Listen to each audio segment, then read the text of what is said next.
Magandang hapon sa atin mga ka-backyard. Update tayo ngayon dito sa ating area. Ito yung aking inahin. Katatapos lang natin i-AI ito.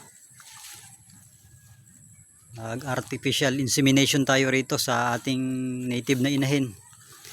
Ito at hindi pa natin tinatanggal yung catheter.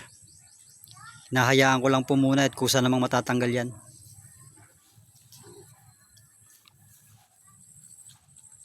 Ito yung ating area. Bali dumami yung ating mga alaga ngayon.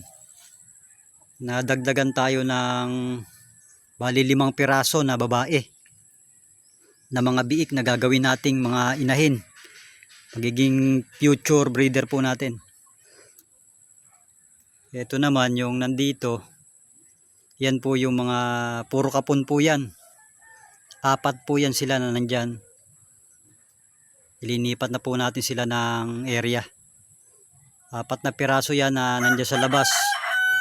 Puro mga kapon po yan. 2 months old.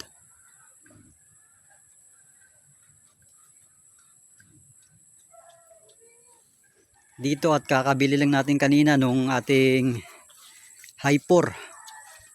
Meron na po tayo ngayong hyper. Bali ito po ay durok. Kawawalay lang po nito kahapon. Kaya kanina lang po natin kinuha ito. Ang breed po na ito ay durok. 2 babae po.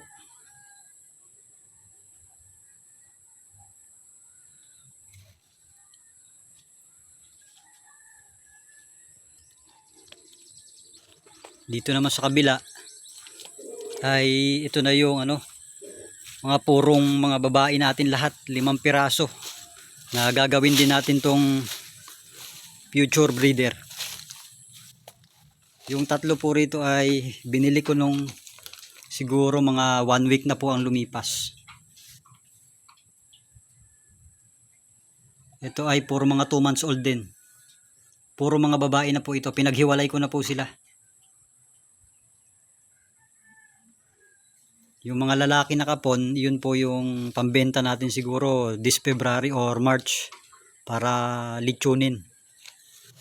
Kaya ibinukod na po natin. Itong mga to ay magiging future breeder natin. Para ready pag dating ng December, marami tayong maia-out. Sayang din kasi yung panahon. Itong nagdaang December nung nakaraan mga ka-backyard, kahit papano ay nakabenta tayo ng 12 piraso. Lahat din na nabentahan natin, umabot din ng mga 80,000. Kaya maganda rin talaga mag-alaga ng baboy.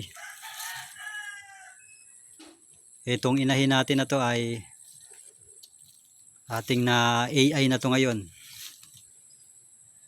Ang panganganak nito ay by May.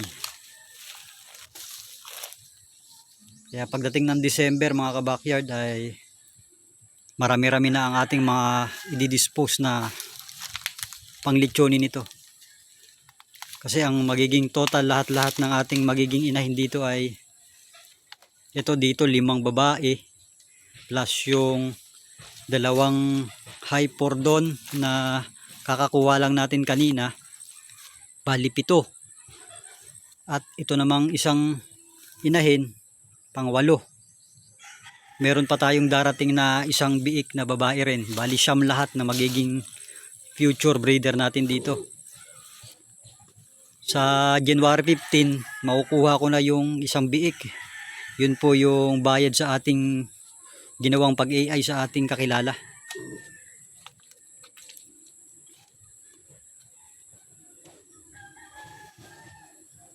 Ito ay magta-try tayo na mag-alaga ng hyper. Hinaluan natin yung ating mga native ngayon na hyper. Susubukan natin mag-alaga ng mga ganitong breed.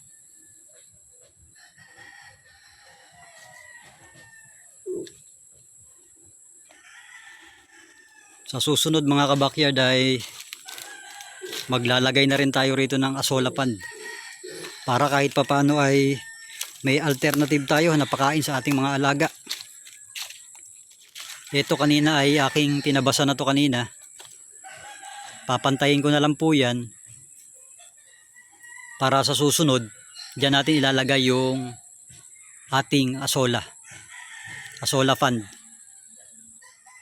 Nakabili na rin ako ng asola pond. Bali ready ko na lang yung kanyang paglalagyan. Pagkatapos niyan ay i-update ko kayo mga kabakyard. At sana makapagparami rin tayo para makatipid-tipid tayo sa pagkain. Ito yung ating area ngayon. Masukal pa yung iba. Ito tinabuan na ng damo. Pero dati napakalinis niyan dahil diyan natin isinuga yung ating mga native noon.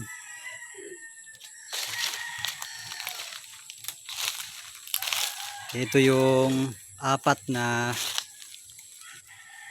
puro mga kapon. Yan yung ating pangbentahin this February or March.